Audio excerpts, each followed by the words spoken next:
Hello and welcome to another edition of the Monday Night Wars. It is January 20th, 1997, and we are live with WCW Nitro at the United Center in Chicago, Illinois. I wonder if CM Punk's in the audience tonight. Wouldn't that be interesting? We'll ask him when he comes on the pod.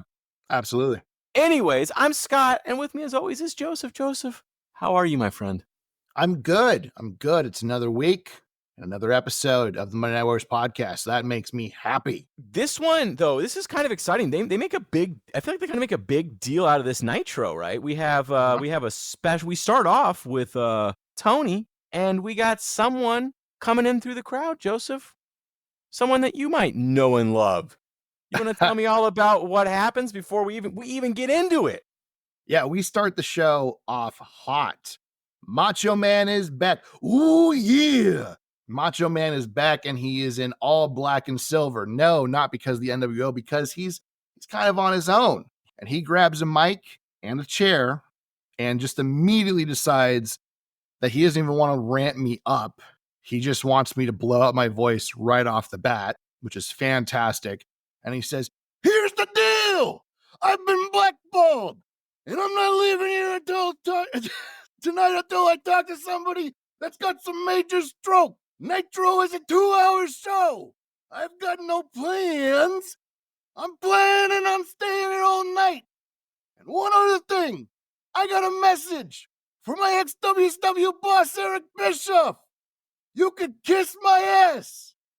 Then Macho just sits in the chair with no intentions of leaving. After a long break, Mach picks up the mic and says, "I'm waiting." Gets an A+. It's fantastic. This is one of, I think, again, I say this, but I'm pretty certain you'll agree, one of our favorite segments or moments in Nitro, this right here. It's fun. We like it because, as you said, he comes in from the crowd. He says he wants to talk to somebody with stroke. And I'm just saying, I'm sorry, but Vader and his girth is on the other program. So I don't know if you'll be able to talk to someone with enough stroke tonight. And if you want to know about Vader's girth, you got to subscribe to the Patreon, $2 a month to listen to that Royal Rumble episode. Yeah, if you want to get that reference, it's $2 a month. But that's not how it ends, right? He's got the chair. He sits down in the chair. And then what happens next, Joseph? Cinema happens next. Tell me what happens. Absolutely. Real quick before we move on, I'm going to, because I do kind of separate these two. I'm giving that one an A+. That's phenomenal. And I just got to say, I haven't done Mach in so long. I actually was like, before we started doing this one, I was like doing vocal exercises because I wasn't sure if I had it anymore. So I had it. Yeah. You still got it. I was like, I might fuck this up live in living color. You know what I mean? We do that. As you know, we do all of these shows absolutely live, even though anyone who's listening is thinking, man, that's a really long Chargers game if they've been doing these live. Since we've talked about it for several episodes now. Yeah. But anyways, talk about this, because this really is, I'm not joking, one of our favorite segments on Nitro. This is so much fun. They should do this kind of thing more often because we really enjoy it.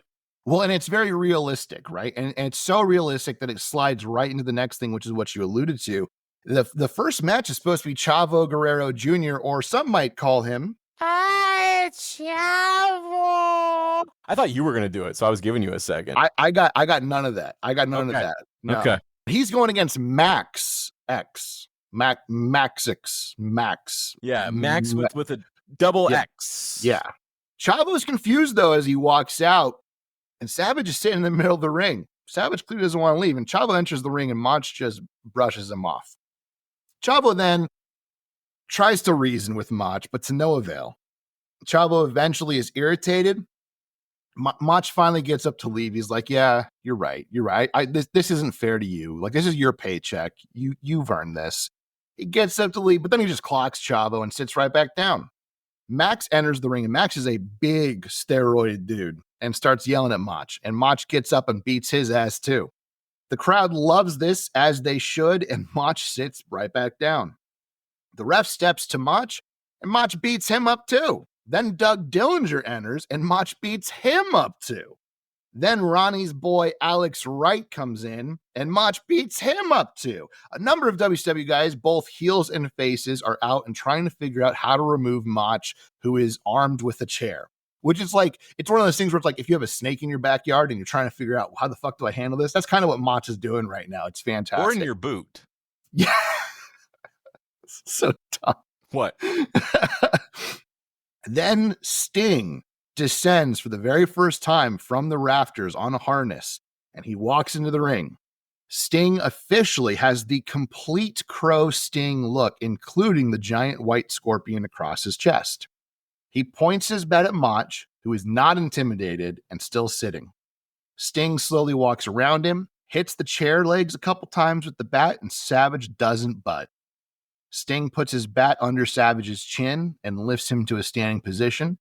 He pushes him with the bat before handing it to him and turning his back. Savage, instead of attacking him, tosses the bat right back to him, and Sting catches it. And then Sting leaves, and Savage follows him. Another A+ to start the show. It's phenomenal. Just this, I'm not leaving until I talk to somebody, and he's serious. Anybody who tries to come in and confront him, he fights. Yeah. It's great. I love it. It really is one of my favorites. And I wish they would do this kind of thing more, like this, where he's like, I'm literally not leaving until I talk to somebody, and he just starts beating everybody's ass. It's great. I love it. It's really fun. What I don't love is that Justin Herbert threw another interception. Yeah.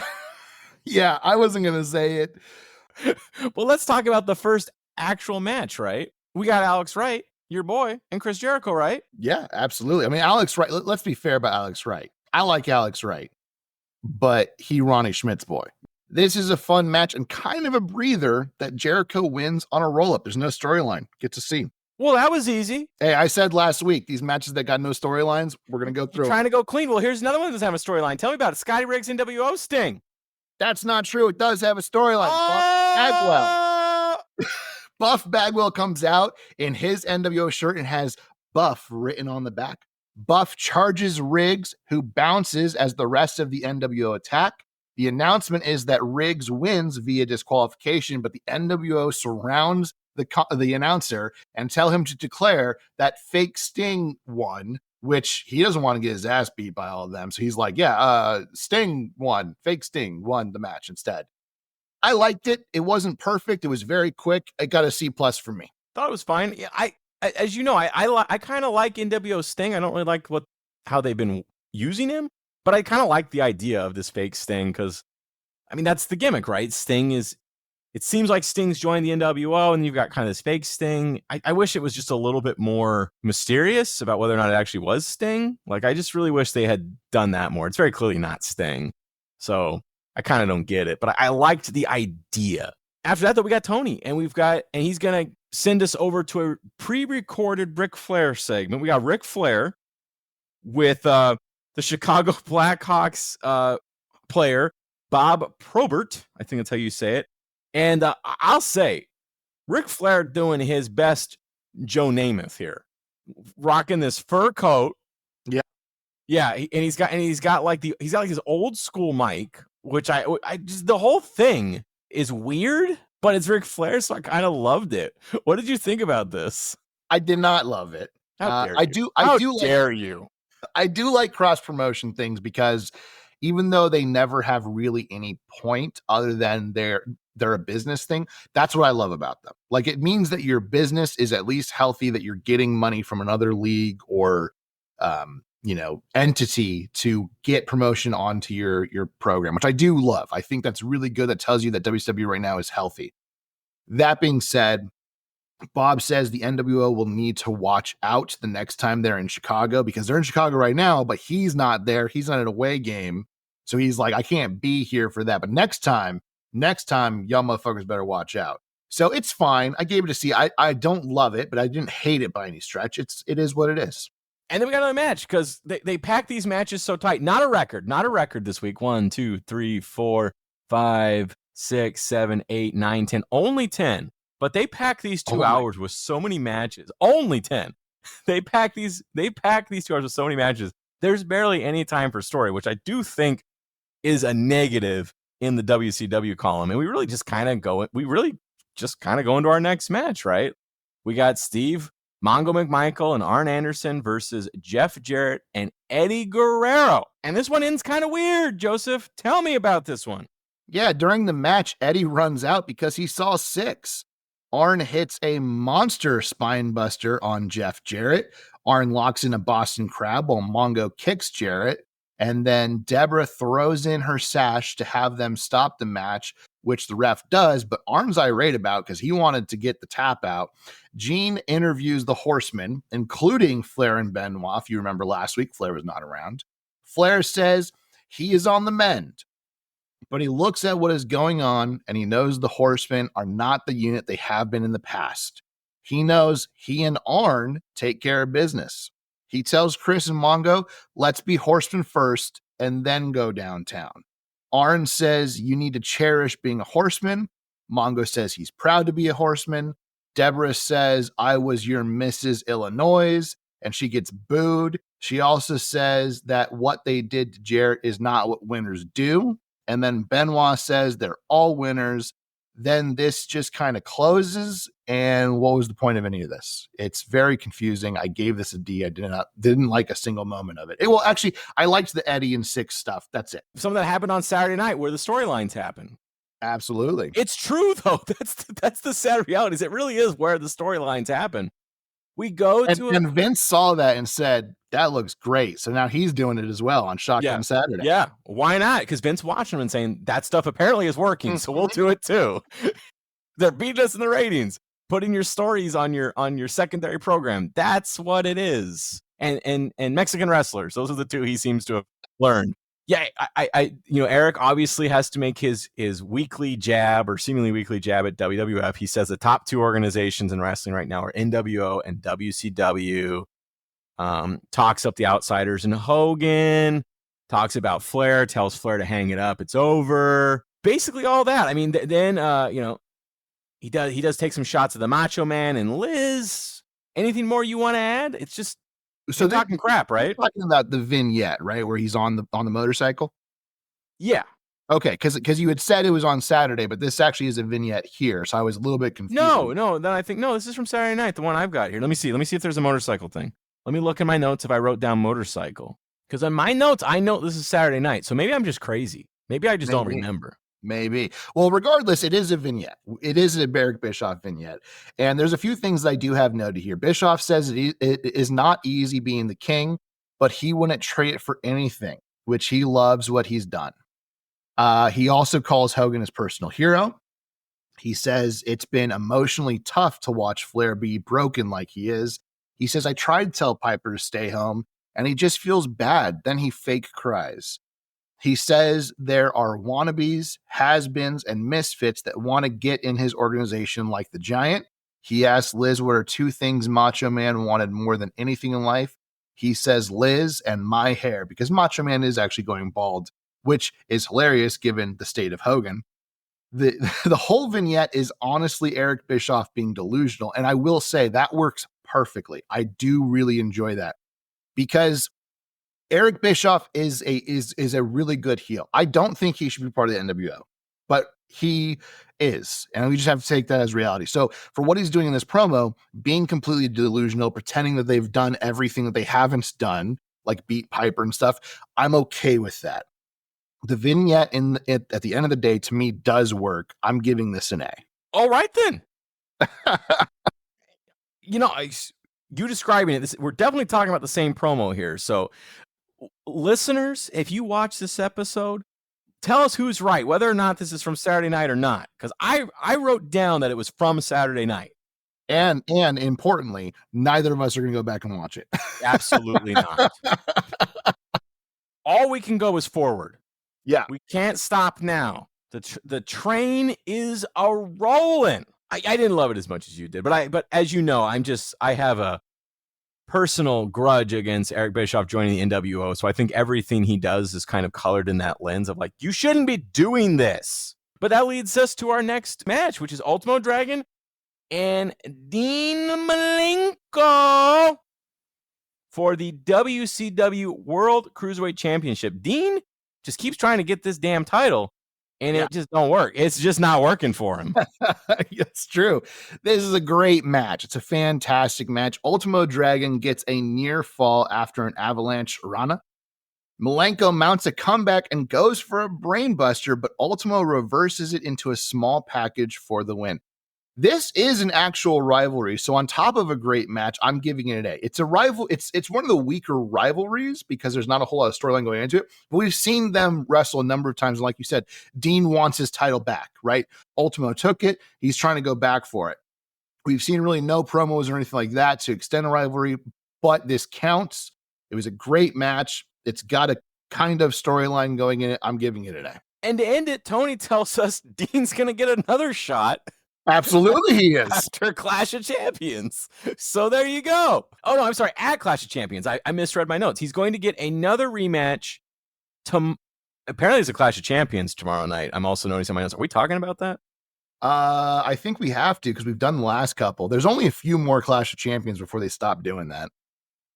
So you heard it here first, folks. We're apparently going to be talking about that Clash of Champions, which I did not remember we're doing. So I'm so excited.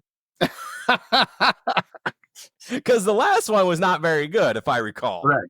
Wasn't the last one too where like they didn't even have any champion? It was like Clash of Champions. There was like there was hardly any championships I up. think you're like right. one. I think you're right. There was like one. Yeah. So I'm excited to see this card, ladies and gentlemen, which I assume we'll put on the Patreon. That's a Patreon, right? It may have to be a Patreon thing. I think so. I think it's got to be a Patreon. And I will say, we sent them swag. That's true. Christmas swag. That's true. Do we know if Ronnie's Christmas swag has made it to Germany yet? Good question. Ronnie, let us know. Let us know if that made it there. We shipped it. We for sure shipped it. So let us know if you've gotten it. But it's probably on a slow boat. It's on some sailing ship. Absolutely. Some small wooden sailing ship from the Civil War, more than likely. U-boat. Yep. Oh, we can't say that. Given the destination. You can't say that. This will not turn into a Faulty Tower skit. Anyways, hour number 2. Tony, Bobby, and Mike Tenay. We recap the Savage beating the crap out of everybody and Sting, his showdown with Sting. And Mike Tenay is just very confused. And frankly, so am I. Mike Tenay says, last week I was sure Sting was NWO. And this week, I don't know. And I'm right there with you, Mike. I think this brings us to a point where I just want to ask you, how are you liking? I mean, obviously we love the Sting angle. We love Crow Sting. I like him in the rafters and kind of all this stuff and not knowing his motives. But we've knocked them many other times for dragging this is so-and-so or isn't so-and-so in the NWO. We've gotten tired of it before. Are you tired of it yet here? With Sting, no. Because I think there is a good reason to look at it from both angles currently, right? On the one hand, the NWO is intentionally being delusional, right? So and Sting has not attacked any of them. So they're saying like, oh yeah, he's a member of us, but he just kind of doesn't hang out with us. Like he's kind of a lone wolf. He does his own thing. So I'm okay with that. WCW is the only one that has been attacked by him. So they have a reason to be like, he's part of the NWO. The thing with Macho Man is the first time where it feels like they're starting to move the story forward as to where his intentions truly lie. And I love that because I do think this is going to have to it's going to have to swell to a blow off, right? Where it's like at some point he has to make it clear. And I think that ends up being with DDP is where he makes it clear. So I'm enjoying the idea of where it's going. And I think rushing Sting right now with some of the other stuff you have would be a detriment. So I think it's fine. Now when they've done this stuff with like Luger and they did it obviously with the Nasty Boys forever and they've done it with a number of people. I mean, they did it with Sting. They've done it with Sting before too. And I hated the first one with Sting because it took forever and then they finally made it work. Like once they started doing like the fake Sting first things, those I was okay with because at least it made sense. But then like the thing with they've done with Sting isn't even so much has he been NWO or not. So the problem they have is they've done this storyline too many times with Sting, but I do think they're finally making the storyline work. I'm gonna trust you on this because I gotta tell you, I'm getting a little tired of this. Is he or isn't he for everybody across the board? It's a blanket. I'm not liking this anymore. So I'm gonna trust you on this. I'm Do gonna you trust your think judgment. do you think that you don't like it because you genuinely don't like it, or because when we watch these things, we kind of binge them, so we see them so quickly after each other? It could be. It could be that. Because obviously I like Crow Sting and I like the build up to Crow Sting. And I would have to think about how if I don't like it this way, how I would rebook it because I don't have an answer for that off the top of my head. I'm just like, well, we do this every week with plug and play, because like you said, we were when we were simultaneously doing Sting and DDP. So if we weren't talking about Sting this week, we're talking about just DDP, and they just keep doing that, and it's like I don't know. Well, I don't care. But I'm so excited for what Sting is and what he becomes that I'm willing to put it aside.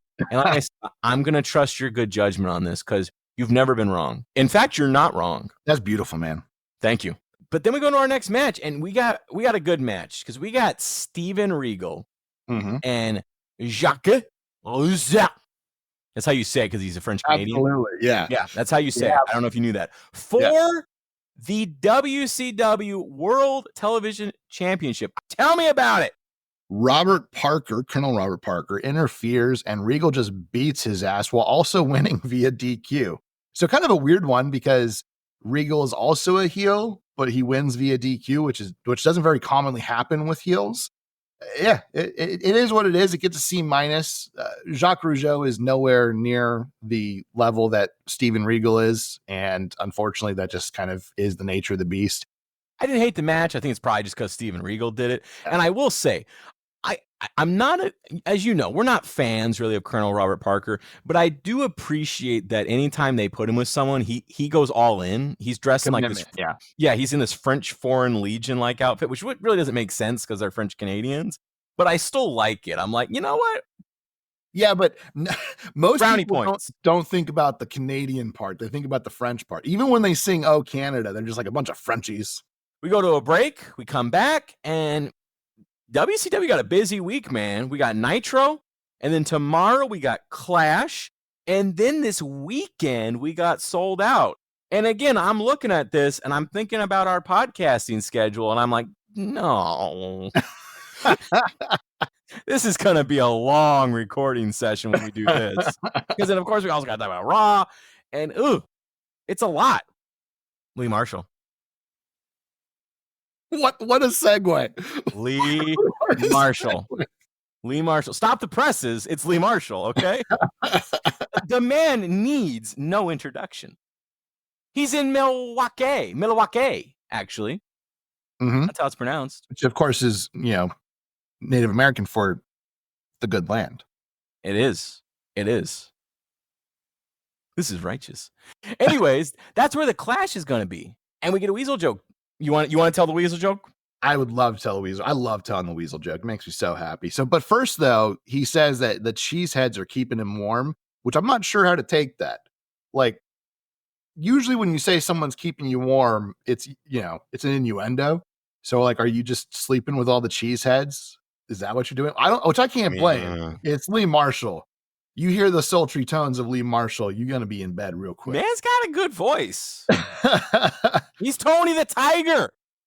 He says that Milwaukee hasn't been this excited since the Bucks got Lou Alcindor with the number 1 pick. Lou Alcindor would later become known as Kareem Abdul-Jabbar and is on the short list of true candidates for greatest NBA players of all time.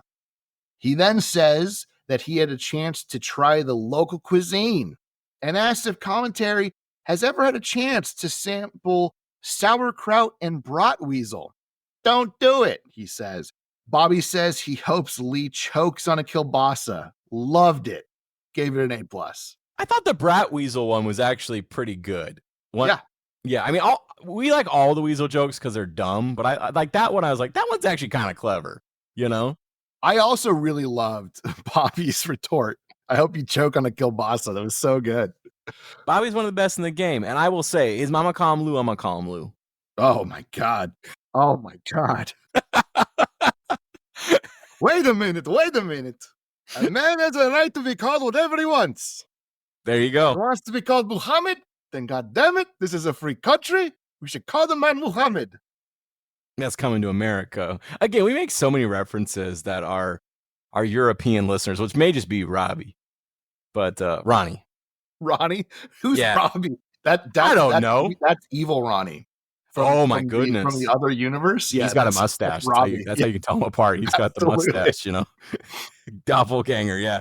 Anyways, Ronnie may be the only one, but in case we've got others, that's coming to America. It's a good movie. You should also watch that. If we reference it and we tell you the title, go watch it. Yeah, if it's worth mentioning, we'll let you know. After that, though, we got Kevin Sullivan and Chris Benoit. I want this to be done. What do you think? I also want it to be done. Benoit attacks Taskmaster during his entrance, and the two men fight into the crowd, then make their way to the bathroom. I presume where you were, sitting watching the fight, given that one lunch guard. Doug Dillinger. Oh, if you want to know that reference, I think you have to pay $2 a month. I think that's what Doug Dillinger says that's enough, then gets thrown out. Rough night for Doug Dillinger. He's gotten shit kicked out of him twice. They fight back down through the crowd. Taskmaster throws a beer on Benoit. Benoit throws soda on Sullivan. They make their way to the ring, and the match officially starts, which I will say, kind of creative.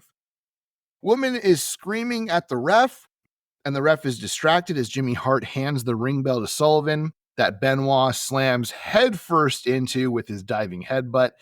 Yeesh, I'm not going to make a joke. Sullivan wins, gets a C from me. You just hate to see it.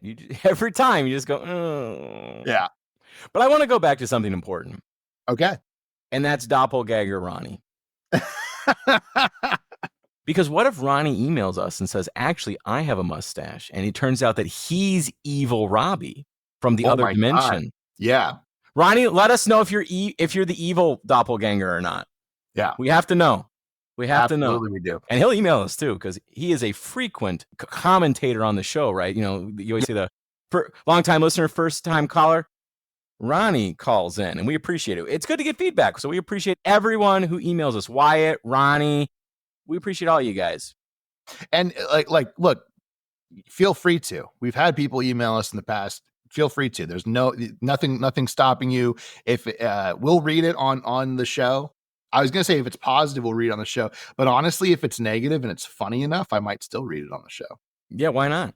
Yeah. We take all feedback, including criticism, which we'll cry about. But then we might, if you have a point, we might agree to it. And if not, we'll just cry. And then do the thing you don't like even more. Yeah, actually, that's probably the most likely is if you're like, I really hate all those references you make. We're going to make fucking more. Yeah, no, one of my buddies posted on Twitter that he said when I'm listening to a podcast, if you start your podcast by rambling about things that aren't your podcast, I turn it off and it's like, well, you ain't listening to mine, buddy. Yeah. If you're like, we don't like your references, you know what? I'm going to make those references even harder. That just sounded kind of vulgar. That's a reference in itself. Oh my God. Wow. Layered. Yeah. This man is layered.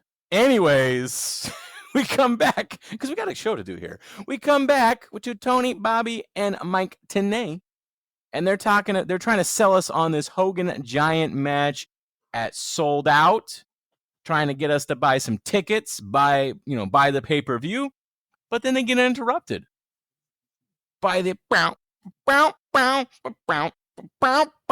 new world order. The New World Order, if you couldn't figure it out. Everyone's there except for Hogan. And WCW runs off, and Bischoff, Ted DiBiase, and Kevin Nash put on the headsets. What do you think, Joseph? I enjoyed it too, and it goes right into our next match. Important next match, where we get Jim Duggan, Hacksaw Jim Duggan, our favorite, the Mount Rushmore. He's on the Mount Rushmore there. I probably make him Lincoln. Do you think Jim Duggan is capable of freeing slaves? Absolutely. I wasn't saying that in a weird way. Like I genuinely because Lincoln's an important spot. Yeah. He'd fucking wrap his hand up in tape and just slug Jeff Davis.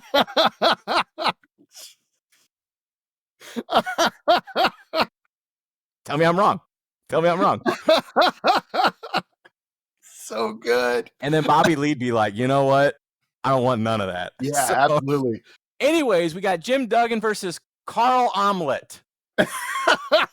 Tell me about it, Joseph. This is so stupid. I know. Oh man. Carl Wietz wants to sing the Canadian national anthem, and Hacksaw, he got no time for that. So in his fresh purple gear, he interrupts. Bischoff lets us know that Scott Hall, who I was surprised initially was not with the rest of them, is actually warming up for a match with Booker T. So that makes sense. Nash says that if Taskmaster and Benoit handled things the way he does with his women, they just say, hey, sweetheart, the money's on the dresser. I'll talk to you later. Nash in real life is allegedly very faithful to his wife. I am emphasizing allegedly and moving on. The Steiners come down and beat up Jacques Rougeau. Hacksaw wins when he fists Ouye. Get to see. Nah. A plus. We get the taped up fist that kept the union together, man. So, it's good. It's 4 score and 7 years ago. Again, we go to break. We come back, and we've got Bischoff showing us the Diamond Dallas Page saga. As we know, the NWO is trying to recruit Diamond Dallas Page. It seemed like he was going to join. He said, if you can't beat him, join him. And then he beat their asses. Diamond cutters, man. Scott Hall got a diamond cutter. Kevin Nash went through a table. It was bad news. But Eric Bischoff says, this is the worst decision you could possibly make. He's made a great mistake. And then they all provide commentary over the package, and I kind of loved it. It was kind of like Mystery Science Theater 3000-ish as they're talking about the whole package. I enjoyed it. What did you think of this? I liked it too. I also liked when Eric Bischoff was just super irate when he just goes, and who put a table there? Like that, because Nash falls on the table. I loved that. It was great. Which you brought up. Why is there a table there? Yeah. I was thinking the same thing. Why? Why is there a table there? But Nash made that table work. It leads into our next match because Bischoff's been pumping up Chono, and here we got a Chono match. We got Chono versus Squire Dave Taylor. We love Dave Taylor, but Chono's a legend, and also kind of he's officially right. He's the NWO's kind of leader in Japan now. Yeah, he's leader of NWO Japan for sure. Yeah, they're hot on Chono, and how can you not be hot on Chono? Chono's a legend. Tell me. Nick Patrick runs down to ref in his NWO shirt and matching hat. Taylor gets a surprising amount of offense, but Chono wins with an STF. We knew Chono would win. Meanwhile, Patrick really didn't come into play at all. I was surprised by that, and I'm giving this a C. Yeah, at this point, I think, unfortunately, Squire Dave Taylor is a jobber, right? I liked him and Steven Regal together. I liked the Blue Bloods. I thought that they played off each other really well, being the uptight kind of British people. Obviously, Steven Regal is heads and tails better, but I thought that they worked well together. So I'm kind of sad that Dave Taylor has been relegated to jobbing out. Speaking of getting jobbed out, Booker T going to get whooped by Scott Hall. I mean, he is. Next up, though, is Scott Hall versus Booker T. And like I said, I'm spoiling the match, but there ain't no way Scott Hall's losing. Story don't call for that yet. Nick Patrick stays in as the referee. Kevin Nash actually does a stellar Lee Marshall impression. I was very surprised by it. I can't do a Lee Marshall impression, so you're just going to have to listen to the actual episode. Patrick does play into this match, however, as he severely slow counts a Booker T pin. Booker gets mad at Patrick, and Hall capitalizes on the distraction to hit the outsider's edge and picks up the win. It's a fun match. There's storyline going on. Obviously, Booker T wasn't going to win, but I love my boy Scott Hall. This gets a B. Yeah, I mean, I say jobbed out, but Booker T does get a lot of offense. Scott Hall sells for him. It's a good match, but Scott Hall's going to win because the NWO has to appear unstoppable right now. They stroll unstoppable. Scott Hall is not going to lose, right? At some point they kind of figure out that you've got to have more matches and you got to lose some matches. And that's why Six and kind of Vincent start wrestling more and winning some and losing some. But Scott Hall, he's like your main guy, right? Hogan, Nash, and Hall aren't losing. But I guess you get a 2-for-1 special on Booker T because now you got Stevie Ray in singles action versus Lex Luger. They do this though, right? WCW does this where it's like, and I mean, we had both the French Canadians in singles action tonight. We're like, you guys are a great tag team. We're gonna split you up and have you wrestle different matches tonight because we gotta have 40 matches a night because we can't possibly fill that dead space with story. So tell me about Booker T and Stevie Ray Vaughan. Which I believe is actually why he has that, because Booker T. Washington, Stevie Ray Vaughan. Luger immediately gets mad at referee Nick Patrick, who's still the ref for some reason. Luger pretty easily wins this one with the torture rack, while the NWO talks about how they do not like him on commentary, and they actually say it this way: I do not like him. It made me laugh. Good to see, though. It's a simple match. But that's not all, right? But that's not all. I mean, I guess that is our match. That is the main event. Right. We should say. So the night is over. Or is it, Joseph? No, we got a Hogan promo. Hogan comes out with DiBiase and Vincent. Nash calls Hogan the world's richest beach bum. Six has taken DiBiase's place on commentary and just randomly says if they hung the Giant for being a smart man, they'd be hanging an innocent man. God damn, Six. DiBiase says Hogan has something to tell the crowd. Hogan hits his poses and rips his shirt. Then he says his flight had a mechanical failure, so he punched out the holes in the cabin and used the pythons for wings on the 747, which is honestly, that was an okay line. I laughed at that one. It was dumb enough to where I'm like, yeah, that's good. I like that. He calls the Giant a big, fat, pimple-infested crybaby and says he will bust him up because Trillionaire Ted has placed some heavy dinero down on Hogan to win.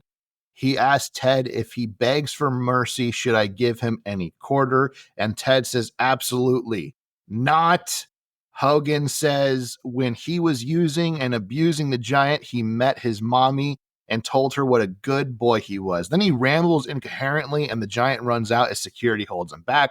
The show closes as the Giant plows through them. It gets a C from me. He does, yeah. He rambles about how he met him at like a basketball game in Chicago or something. And I'm wondering if that's true. Because I think he met him at a bar, if I'm not mistaken. Giant was a bouncer, which makes a lot of sense. And this happened a lot. A lot of people, they would just meet at bars and be like, oh, you got the right build. You should start learning how to wrestle. And so Hogan met him and was like, this is money right here. If I beat this guy, literally that's his thought process. If I beat this guy, this is money, while he was in WCW. And so brought him in that way. And there you go. And we're going to Raw. And we are at Beaumont, Texas. And I don't actually know what the arena is because I looked this up on the website, prowrestling.com or whatever, the wiki. And it says unknown arena, which seems kind of sinister. But I looked it up and there's this in Beaumont, Texas, there's the Ford Arena. So I assume that's where they are. But I don't actually know. So there you have it. If you live in Beaumont, Texas, and you know which arena they were at, let us know. But we got Vince, Jerry, and Jim Ross. And we got some highlights from the Royal Rumble. It apparently made the cover of the newspaper there in Texas, in San Antonio, I assume. So that's cool. We're not going to tell you anything about it, though, because you got to listen to the Patreon. $2 a month. And I'll tell you, they must have seen Macho Man Randy Savage whoop everybody's ass in the ring, because they kind of do something similar. Brett immediately comes out and says he's pissed off and wants to talk to somebody. It's not quite the same. It's not as good, for sure. But Brett comes out and he's mad.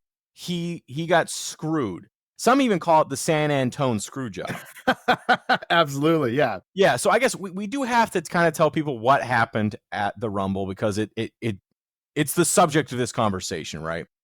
Bret Hart and Stone Cold are the last people in the Rumble. Stone Cold gets knocked out of the ring. His foot touches the floor. The ref misses it. He comes back in. He knocks out Bret Hart. So in theory, Stone Cold should have been kicked out, but he wasn't. And he goes on to win the Rumble. And Bret is pissed. And I think, from a storyline angle, rightfully so, right? It was a bad call. Right. What'd you make of this?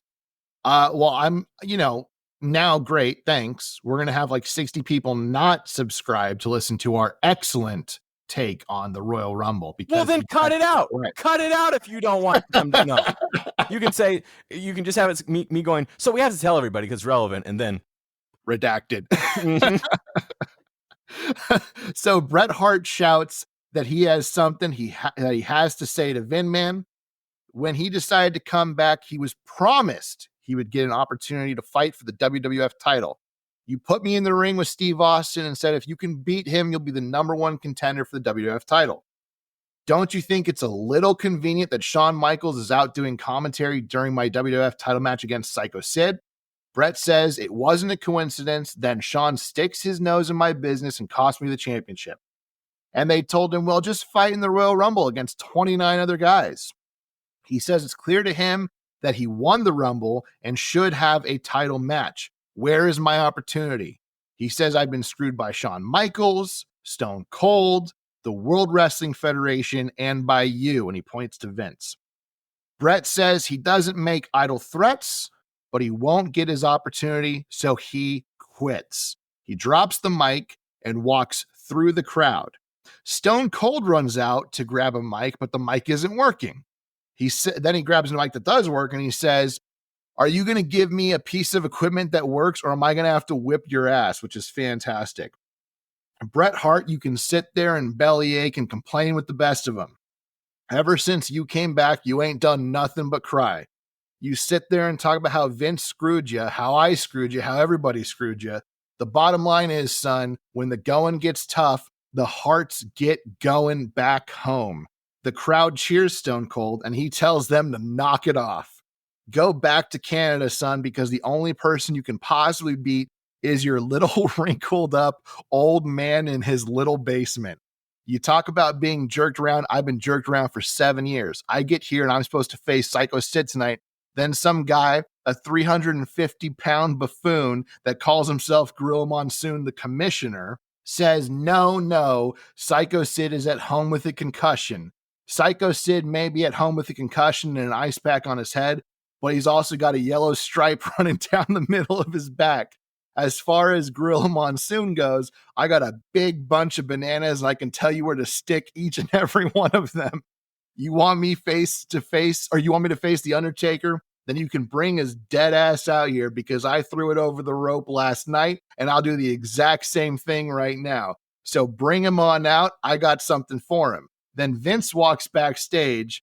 Bret is good in this segment. The segment closes here. And Bret, I got to give him credit, is good. Austin is God mode. Austin crushes it, and this gets an A+. Yeah, I think that's the problem, because Bret is pretty good in this, and I like how he goes out through the crowd really selling that he's quit, right? He doesn't go back up the ramp. He just leaves. He just goes out through the crowd and leaves.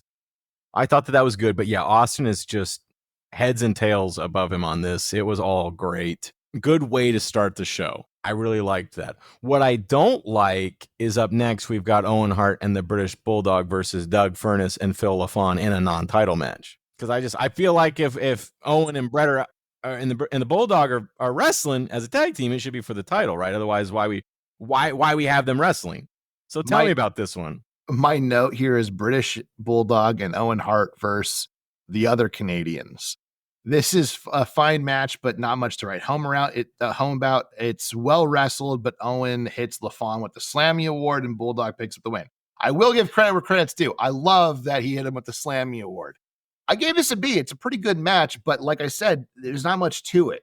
Yeah, I guess we should mention that they during the match they talked that Undertaker got fined his entire cut of the purse at Royal Rumble for something he did, which I won't tell you because Joseph will get mad at me. So you're just gonna have to listen to the Patreon for $2 and find out what Undertaker did to lose his share of the purse. It's kind of like the Superstar Hotline. I can't tell you. You're gonna have to call the Superstar Hotline to find out what Undertaker did to lose his share of the purse. There you go. Did I sell the hell out of that or what? Absolutely, you did. Thank you. I'm calling right now. You know, as I think we've said though, we kind of like Furnas and LaFawn. Like they're good wrestlers. They're a tag team. They work well together. WWF not doing anything with them. Is it Vince was just watching Nitro and just said, "Oh, they got French Canadians. We need some French Canadians." Because I'm pretty sure these guys are French Canadians. Yeah. So there you go. All right. After that, we got Farouk and Bart Gunn. Tell me about Farouk and Bart Gunn. The nation gets involved until Bart snaps, but it's too many, and Farouk wins with the Dominator. It gets a C. It's not necessarily bad, but I do feel like Raw started off so hot, we've just kind of tailed off by this point. Yeah, Raw's not great tonight. Newsflash. Which is unfortunate because I was hoping that like when the clock struck midnight and it became 1997, it was just immediately going to get better. But you and I both know that's not true. I will disagree. I think Raw's pretty good tonight, to be honest. I just think that this midsection, that Raw has been doing this actually a lot lately, the last few weeks, where like the beginning's really good and the end's really good, but the middle is like, dear God, come on, like keep the momentum going. The Bret Austin thing was good. The Owen Hart versus the match was fine, but it really didn't do anything. I mean, you did get an Enziguri from Owen out of it. So, Absolutely. I know you're big on that. Farouk and Bart Gunn, why? And then we get Vince McMahon, who's coming out with Gorilla Monsoon, and Gorilla says Austin isn't gonna get a title shot because his win at the Royal Rumble was tainted, and instead he's gonna have to fight in a 4-way match at the next pay-per-view against Bret Hart, Undertaker, and Vader. And I gotta tell you, Joseph, Stone Cold Steve Austin doesn't take this real well, does he? He does not. I should note real quick that Monsoon says he is upset about the announcement from Bret, but this 4-way match is an invitation to Bret to come back to the WWF. That's kind of an important note for the storyline. Austin walks out and says, I guess you hadn't heard, we can't have a 4-way match because Bret Hart just walked out. He asked, do we have an instant replay rule in the WWF? I think not. Look at me when I'm talking to you. You sit there and call yourself a gorilla, yet you hee-haw like a jackass. Just chef's kiss. What a great line. There ain't no way I should be in this match. I threw 29 pieces of trash over the top rope. And if that's what it's going to take, I'll get in your little 4-way match myself. The bottom line is, son, when I get through with them 4, I'll toss your carcass around the arena. He says he may do it right now and approaches Monsoon. And then Bret Hart comes back through the crowd. He grabs a mic and says, I accept, but we don't need to wait for February. Let's do it right now. Then Hart charges Austin, and we get a good old-fashioned pull apart as we cut to commercial. I love this. I'm giving this another A+. You might be surprised. I loved this. Absolutely. It's great. It's great. The whole thing is great. I loved, and again, Austin is the heel, but he's making points that are actually relevant, right? Like I really liked the instant replay rule thing, right? Like the refs made their decision. There's no replay rule. You can't go back, right? Yeah. And he's right. He's absolutely right. So what they're doing to him is unfair. He won fair and square according to the ref's decision. Yeah, it was the wrong decision, but it was the decision, and that's the rules. Mm-hmm. So I think he's completely right, and but Gorilla Monsoon, I guess, can do whatever he wants because that's apparently in the rules too. Well, and both men are justified in their reasoning, right? Yeah, Bret Hart is justified, Stone Cold's justified, and honestly, we said on the Patreon, which you have to subscribe $2 a month, that this is that we think that they're realizing about Stone Cold. We go into much more depth over there. But I think really this night is where they realize Stone Cold is who we build stories around. Because the Bret and Stone Cold rivalry has really kind of gone back and forth. It's never really been perfect. We've loved a lot of the segments, but it's never been perfect. This right here is the most impactful storyline they've had. Both men have a legitimate reason for this storyline. Both men have a legitimate reason to hate each other. And we're finally seeing it on screen. And then this really just kind of blends right into our match, right? We go to commercial, they're fighting, we come back, and Stone Cold's supposed to be in a match. He's supposed to be against the Undertaker. So security, as we come back, security's kind of hauling Bret out. Undertaker gets in some shots on Bret as they're passing each other. And then he comes right in and starts chasing Stone Cold around the ring, and our match starts, right? Yeah. I mean, so I got a note on the Taker stuff because you're right. You called it out that he starts swinging at Brett too. This makes sense, right? Because Taker is going to be in this 4-way, so he's got no love for Brett. If he can put him down now, put him down now. And Brett returns the favor. We get a fantastic match between both men. And then at some point, Jerry jumps off of commentary for a minute to try and coach Austin, which honestly I thought was completely useless. Backstage, Bret Hart is now also fighting Vader, again, part of that match, that 4-way, as we head to commercial. We come back from the break, and Austin has the upper hand. As Taker mounts a comeback, Vader runs down and attacks him for the DQ. Then Bret Hart rejoins the fray, and he wallops Austin. They continue the pull apart as the show closes. I'm giving this another A. I thought this was perfect. These are all 4 men you're highlighting. They're all going at it. It makes perfect sense to me. Whoa, you gave a lot of Raw A's. Good, good scores. So that brings me to my question. You know the question because it has to be asked. Who won? So I want to ask a question before we answer that because I actually had a question written down. I asked the questions here. Go ahead. Is this the best Raw we have seen ever? I mean, from our watch, from not ever of all time. I mean, from our watch, from 1995 to this point. Yeah, it might be. It might be. I mean, obviously there are things I don't love, right? I mean, yeah, the Farouk Bart gun match was not great. I guess that my problem here is I'm willing to let a lot more stuff go over on WCW because they've got faith with you. Yeah, and they've got so much going on, right? Like I get it. So but you've got an hour, you've got 3 matches.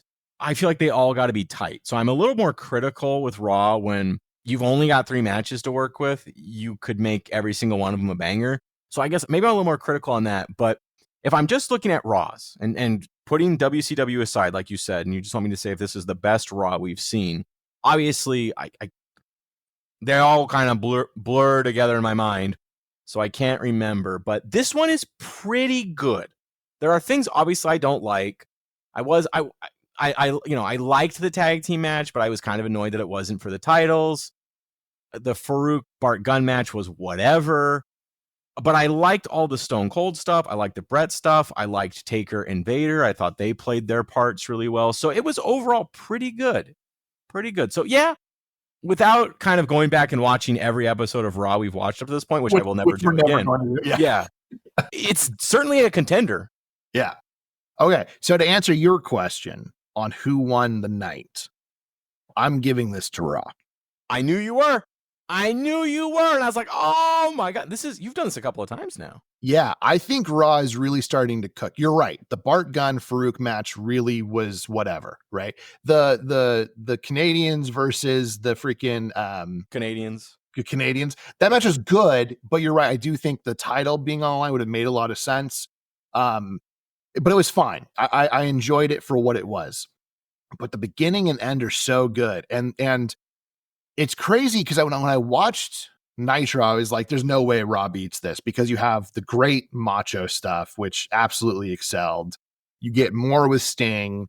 You get the storytelling of the DDP. But then I think really it kind of peters out. Like the show is good. The show of Nitro is good. It's not bad by any stretch, but it does kind of peter out. And I feel like this episode of Raw starts off so hot. It then starts to peter out, and then right when you're like, "Oh, this is classic Raw," they're gonna just fumble the bag again.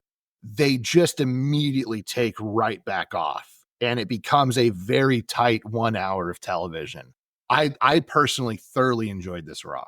Like I actually enjoyed watching it, not like, "Oh, I have to take notes on this." Like I found myself actually like eyes glued to the screen. Can't wait to see what happens next. Wild. We're 2 weeks into 97 and you're giving nights to WWF, which to be fair, you've already done. You've done that previously, I'm pretty sure. This is the second or third, I think you've said. The viewers were wrong.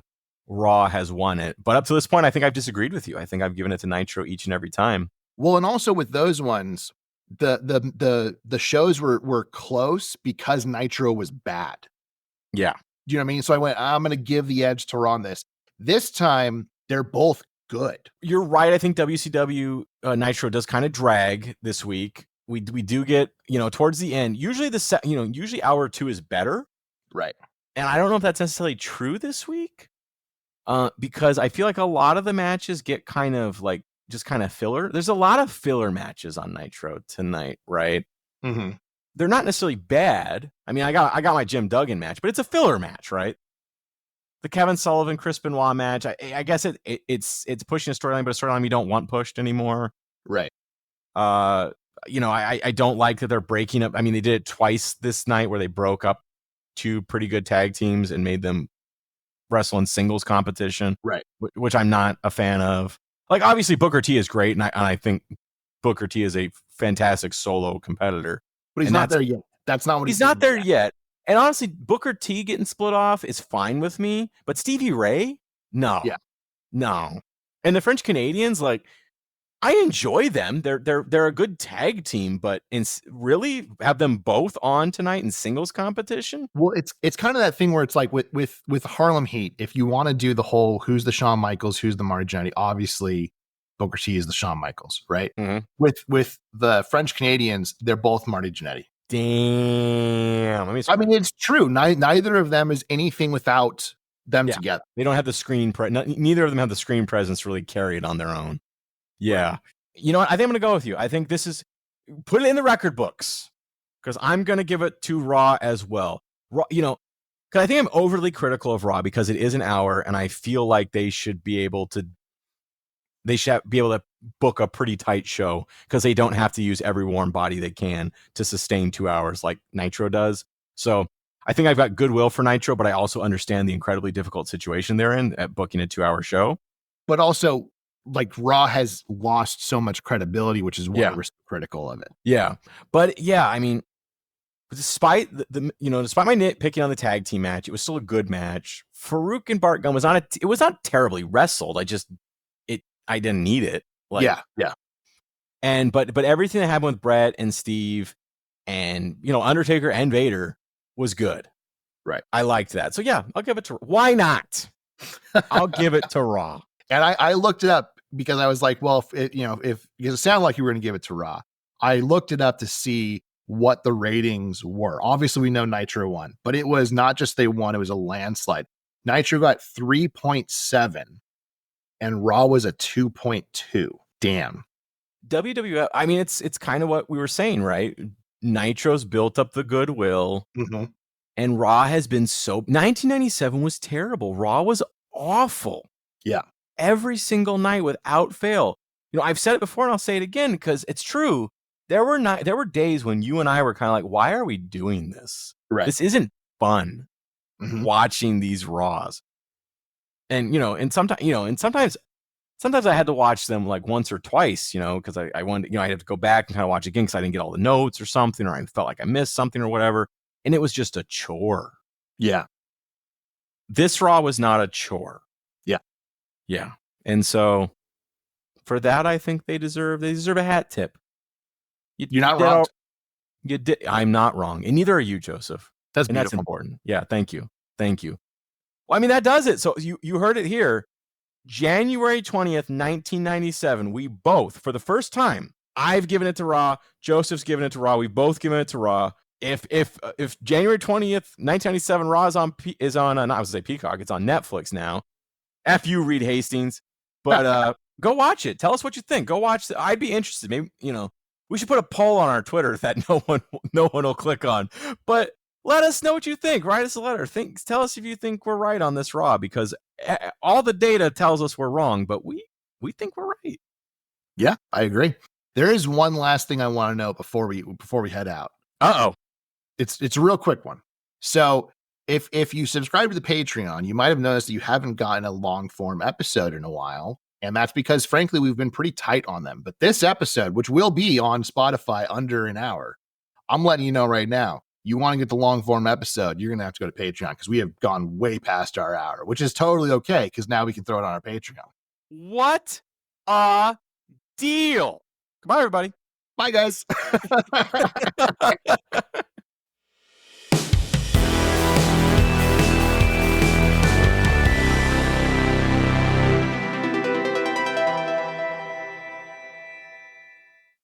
Hey, everybody, it's Joseph. And guess what?